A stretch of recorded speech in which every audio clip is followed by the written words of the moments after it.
মাসের 28 তারিখে।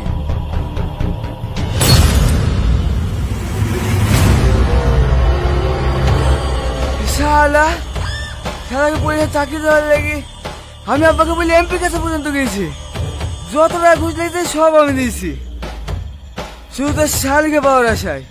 আর আজ অন্য কারোর সাথে পেতে দিছি।